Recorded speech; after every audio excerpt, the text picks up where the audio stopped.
Bonjour, je suis Benoît Rico-Larose, directeur adjoint du premier recours à l'ARS Occitanie et aujourd'hui je vais vous présenter des outils mis à disposition par l'ORU Occitanie. Je vais vous présenter les outils de l'ORU, l'outil qui nous permet de piloter l'activité des urgences et de gestion des lits des établissements. C'est un outil que l'ORU a développé à la demande de l'agence pendant le Covid et c'est un outil qui aujourd'hui doit servir pour tous les agents de l'ARS qui pilotent les premiers recours en outil favori dès qu'on se connecte le matin, avant le café ou au moins juste après, de pouvoir se connecter sur l'espace pro de l'ORU et retrouver les informations. Quand vous vous connectez sur l'espace pro de l'ORU, c'est assez simple, vous cliquez sur pilotage départemental, ça vous permet d'afficher finalement notre cockpit de l'activité des urgences, des SAMU, et de la gestion des lits au niveau régional. Comment on peut l'utiliser ? On a un premier affichage régional qui nous permet de visualiser l'activité en cours sur les SAMU de la région. Donc on peut voir notamment que là on est à 3893 dossiers de régulation médicale ouverts dans les SAMU. C'est une activité qui est 4% en dessous de celle de la semaine dernière, donc on a une tendance plutôt à la baisse. En se connectant régulièrement, ça permet notamment de voir où est-ce que l'on en est dans la surchauffe ou dans la baisse de température de nos activités. On voit également l'activité de manière globale des services d'urgence. Donc là, on a 5290 passages lundi 25 mars, soit 8% d'activité de moins que la semaine dernière. Et sur ces 5290, on a 790 patients de plus de 75 ans. Donc ça, ce sont des données régionales qui nous permettent d'avoir une première prise de température le matin, le midi, le soir, avant de quitter le boulot, de voir dans quel état on laisse la région. Idéalement, c'est un point à aller checker une fois le matin et surtout le jeudi, vendredi, quand on prépare les week-ends et notamment les gros week-ends pour voir où est-ce que l'on en est, où est-ce qu'en est l'activité pour pouvoir éventuellement apporter des mesures correctives. Au-delà de la situation en termes d'activité, ce que l'on peut visualiser, c'est la criticité ou le niveau de tension dans les départements. Donc on a une échelle de couleurs, c'est sûr, il ne faut pas être daltonien, qui va d'un gradient de vert jusqu'à rouge. On s'aperçoit que là, au niveau de la région, c'est de bon augure, au mois de mars, on est globalement peu en tension, si ce n'est le Gers et les Pyrénées-Orientales qui sont en tension cette semaine, légère puisqu'il manque des capacités de lit et ils ont quelques problématiques sur les urgences, on y reviendra juste après. On peut même voir ce que ce sera les semaines suivantes. Ça permet de visualiser sur ce graphique-là, sur la région, les structures d'urgence avec un planning RH incomplet sur les semaines suivantes. Donc là, on s'aperçoit notamment que dans le Tarn-et-Garonne, dans la Haute-Garonne et dans les Pyrénées-Orientales, on va probablement être en tension dans les semaines à venir, ce qui nous permet, nous, en tant que direction régionale du premier recours, de revenir vers les directions départementales en leur demandant s'ils ont pu faire le point avec les établissements, de savoir s'il y a un manque de saisie ou s'il y a vraiment un problème qui est en train de naître et s'il y a des actions correctrices à mettre en œuvre. Le pilotage au niveau régional, il nous permet aussi de voir le taux actuel de fermeture des lits. Donc plus on est dans le rouge, plus il y a de lits fermés. Au-delà de 50% de lits fermés, on est dans une situation qui est critique puisqu'on s'ampute de la moitié de nos lits d'hospitalisation. Donc les urgences seront évidemment en tension puisque s'il n'y a pas de capacité d'hospitalisation des patients qui sont aux urgences, les patients stagnent dans les urgences, donc on a des brancards qui s'accumulent, on a de la pénibilité qui s'augmente et surtout des prises en charge qui sont dégradées. Donc les fermetures de lits, c'est un sujet que l'on pilote au niveau de l'agence avec l'aide de l'ORU et sur lequel on doit avoir un œil régulier sur comment va se profiler l'activité et surtout notre capacitaire dans les jours à venir. Donc ça permet de le visualiser dans ce premier onglet régional où on voit dans les premières cartographies, par type d'activité, les fermetures prévisionnelles de lits dans chaque département. Donc on s'aperçoit notamment là, dans ce première cartographie des fermetures de lits de chirurgie, si on prend l'exemple du département du Lot, où il y a 45% de lits prévisionnels fermés en chirurgie, on peut en déduire qu'on va avoir des problématiques sur le SU de Figeac, de Cahors, de Gourdon et de Saint-Céré, puisque si la moitié des lits de chirurgie sont fermés, les urgences traumatologiques ou digestives qui vont passer par les urgences et qui vont nécessiter une chirurgie derrière, elles pourraient être retenues aux urgences faute de place et de lits d'hospitalisation. Donc ce qui va être intéressant, c'est de regarder au niveau départemental qu'est-ce qui se passe. Est-ce qu'il y a simplement une erreur de saisie d'un établissement? Est-ce que la fermeture elle est concentrée sur un établissement? Si elle est concentrée sur un établissement, pourquoi? Pour pouvoir investiguer ces pistes. L'autre information qui est intéressante, au-delà des lits fermés, c'est les lits occupés. Si on s'aperçoit que 100% de nos lits sont occupés, c'est le même exemple que cité avant. Si on a beaucoup de lits fermés, on n'a pas beaucoup de place pour hospitaliser. Et si on a déjà beaucoup de lits occupés, eh bien les patients vont rester aux urgences et ne pourront pas être hospitalisés. Donc les taux d'occupation, c'est l'indicateur que l'on suit de manière quotidienne pour les urgences, puisque si un urgentiste doit chercher une place pendant 3 heures, c'est 3 heures de moins qu'il passe à s'occuper des patients. Donc cet indicateur, il est corrélé aussi avec le BJML, c'est un autre outil que vous avez à disposition sur l'espace pro de l'ORU et que vous pourrez retrouver dans une autre vidéo. Dans l'outil qu'a mis à disposition l'ORU, on peut le voir pareil par spécialité, chirurgie, médecine, SMR, gynéco-ops, néonat et psychiatrie, les taux d'occupation en lit. Donc si je reprends l'exemple de la chirurgie, à l'instant T, on est sur un taux d'occupation dans le Lot, pour reprendre le Lot, de 84%.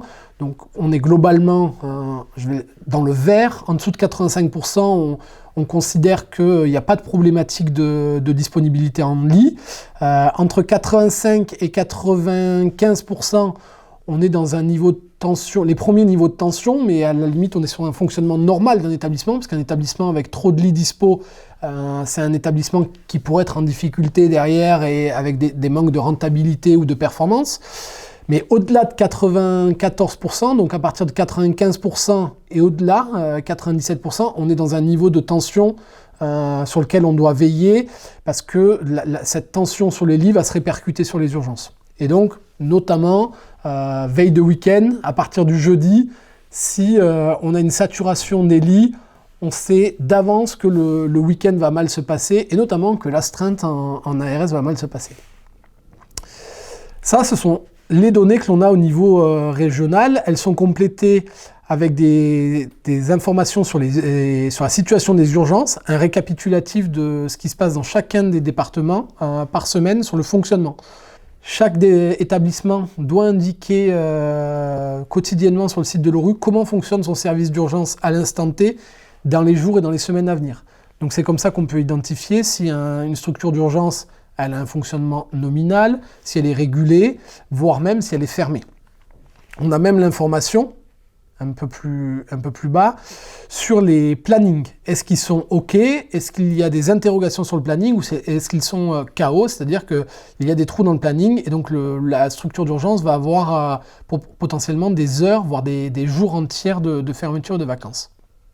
Enfin, on a la visibilité par département sur l'indication sur les lits d'hospitalisation, où là on va aller le voir au-delà de la cartographie régionale, dans un tableau directement des taux d'occupation et des lits fermés département par département. Ça, c'est la petite routine matinale du directeur adjoint du premier recours qui fait le tour de la région pour savoir comment ça se passe, quelle est la température qui est prise aujourd'hui dans la région. Et cette routine, elle est répétée aussi de manière un peu plus régulière en fin de semaine. Plus on approche du vendredi, plus les prises d'infos sur le site de l'ORU vont se faire pressantes pour voir comment se prépare le week-end. L'intérêt aussi que l'on a, c'est que cette visibilité, on l'a au niveau départemental. Je me place par exemple dans le département de l'Aveyron, pour lequel on a 5 structures d'urgence. Vous allez avoir ces tableaux de bord de manière encore plus fine, avec exactement la même présentation, l'activité des SAMU, l'activité des services d'urgence avec l'activité en termes de patients de plus de 75 ans. Vous avez également la situation par service d'urgence. Donc là, on voit notamment que le CH de Rodez, qui est en rose rouge et en situation de tension puisqu'il a mis en place la régulation H24 lundi, mardi, mercredi, jeudi. Donc vous avez les prochains jours glissants qui vous sont représentés. Et vous avez l'état des tensions dans les plannings des semaines à venir. Donc vous avez les 5 semaines qui viennent sur le SAMU et sur le SU.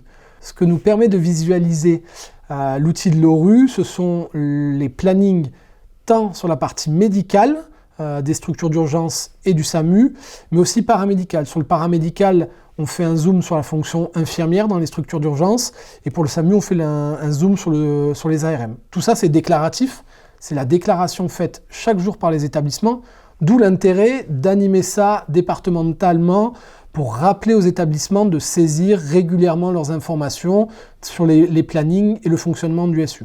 C'est une enquête qui prend vraiment 5 minutes maximum à un SU à remplir chaque jour, de revalider ces données tous les jours ou à minima 1 à 2 fois par semaine quand tout fonctionne bien, ce qui nous permet à nous d'être proactifs sur les décisions et sur les actions qu'on va prendre au niveau régional et au niveau départemental. L'information que vous avez dans votre cockpit départemental, c'est aussi le taux de fermeture de lit et l'évolution de ces fermetures. Donc ça permet de voir notamment là actuellement dans le département de l'Aveyron, on est plutôt sur un niveau de fermeture très bas, que ce soit en chirurgie, en médecine, sur le SMR, ça commence à chauffer avec quelques lits de SMR fermés, mais on est encore dans quelque chose qui peut être contrôlé. Mais ça nous permet d'anticiper et d'animer un dialogue avec les établissements. Quand on se voit chaque semaine dans les cellules de coordination départementale, de pouvoir aller challenger les établissements sur leur fermeture de lits, sur les raisons forcément de ces fermetures de lits. Donc il y a le sujet de la disponibilité RH, mais cette disponibilité RH, elle ne doit pas nous mettre en difficulté en cascade sur les urgences. Ce tableau de bord, il nous permet de contrôler tout. L'activité des urgences, donc l'aval et l'amont des urgences. Et l'évolution dans le temps. Un établissement qui a une fermeture soudaine ou un département qui a un taux de fermeture soudain, ça permettra de le visualiser dans ce graphique sur l'évolution hebdomadaire du taux de fermeture. Ça permet notamment quand on voit arriver les jours fériés, les ponts de mai ou l'été, on voit bizarrement la courbe augmenter de manière un peu forte puisque les personnels partent en vacances ou les praticiens partent en vacances, donc on vide les lits. On a aussi l'occupation, le taux d'occupation des lits sur les semaines en cours, ce qui nous permet de voir s'il y a une diminution des taux d'occupation, c'est-à-dire qu'on arrive à faire libérer des lits, ou si la saturation elle reste forte, et notamment là on le voit qu'en chir et en médecine c'est assez fort dans ce département. Ce qui va être intéressant, c'est de voir la déclaration des établissements jour par jour dans les semaines à venir aussi. Donc on voit que le CH de Rodez déclare sa régulation tous les jours de la semaine en cours sauf samedi. A priori, ils doivent avoir plus d'urgentistes et donc ils sont en capacité d'avoir un fonctionnement normal ce samedi 30 mars. Et de constater, de prendre les informations qu'ils ont pu noter, ils ont la possibilité de donner quelques informations. Donc ça, évidemment, ça ne remplace pas l'échange que vous avez dans les cellules hebdomadaires, mais ça permet d'animer la cellule hebdomadaire avec les animateurs territoriaux de l'ORU, les coordinateurs territoriaux de l'ORU, avec ces tableaux de bord. Vous avez la visualisation du fonctionnement du planning dès lors qu'une case apparaît en rouge, c'est-à-dire que le planning est KO cette journée-là. Donc on va avoir une situation de tension sur cette journée qui est déclarée en rouge. Et enfin, on a aussi l'état des lits, l'état des fermetures, là, cette fois établissement par établissement. Cette donnée-là, ce tableau de bord, il compile tout ce qui est disponible sur l'espace pro de l'ORU. Sur l'espace pro de l'ORU, vous pouvez retrouver l'enquête fermeture de lit établissement par établissement dans la partie autre téléchargement que vous pouvez retrouver là. Dans autre téléchargement, vous pouvez récupérer les fermetures de lit. Vous pouvez récupérer aussi l'information sur l'état des lits directement dans votre espace pro de l'ORU. Ça fera l'objet d'une autre vidéo, mais elle est ici. Le tableau de bord que je vous présente aujourd'hui, c'est une synthèse de tous ces éléments pour faciliter la prise d'informations rapide à notre main, agence régionale de santé, que ce soit au niveau direction départementale ou direction régionale, de pouvoir aller récupérer toutes les informations de tension d'un service d'urgence en très peu de temps. Donc l'activité, le passage des personnes âgées, les fermetures de lits, l'occupation des lits et les plannings provisionnels, le fonctionnement des services d'urgence. Tout est résumé dans ce cockpit et ce tableau de bord régional. Et c'est une petite routine à se mettre chaque jour et chaque semaine en lecture dès lors qu'on est en direction métier ou en direction régionale, dès lors qu'on est directeur d'astreinte et qu'on va prendre son astreinte de direction générale à l'ARS, de savoir qu'il y a cet outil de suivi des tensions de lits disponibles, c'est un réflexe aussi à avoir. C'est un petit outil du quotidien qui nous permet d'animer, de discuter et d'avoir des éléments à échanger lors des cellules départementales avec les établissements.